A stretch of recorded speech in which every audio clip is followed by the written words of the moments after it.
Well, like most bands I discovered in the 90s, I came into Poison Idea through compilation CDs. I first heard them on Punk-O-Rama Volume 2. And honestly, they fell off my radar for a bit until I heard Plastic Bomb and then ended up tracking down the full album.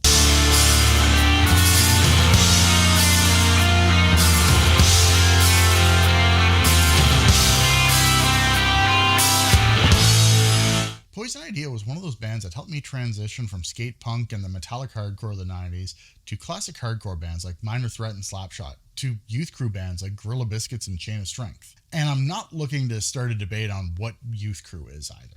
So there was a period of time where I listened to this album and then it would just kind of pop up from time to time in my rotation, but honestly, it's been kind of criminally underplayed. The album starts with Plastic Bomb and this pretty epic piano part that transitions to the guitar playing the same part. Then you get this absolutely face-melting hardcore punk with big group backing vocals. Fly so real, almost believe it.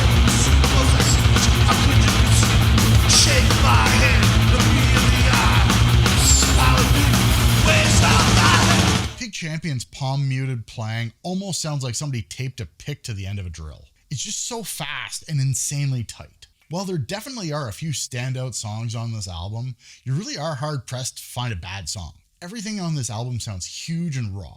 When you look at a track like Just to Get Away, it opens with these powerful drums, before doing this call and return between a wall of sound coming from the guitars and these drum fills.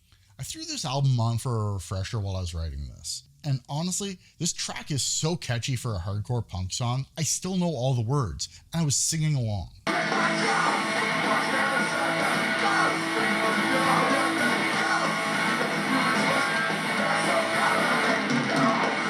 You can hear Poison Idea's DNA all over bands like Fucked Up. Kill Your Idols did a great cover of Made to Be Broken on their album Funeral for a Feeling, and Pantera even covered The Badge on the Crow soundtrack.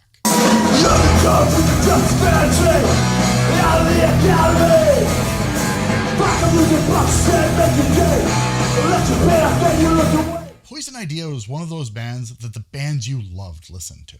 Unfortunately, I was never able to see them live before Pig Champion's passing. And honestly, I'm not even sure if they played Toronto from when I discovered them until his passing. But I was fortunate enough to see Fucked Up play Plastic Bomb, which, even though it wasn't Poison Idea, was still a great rendition. I would love to hear in the comments, what's a band that you listen to that was a big influence on other bands, but is criminally underrated?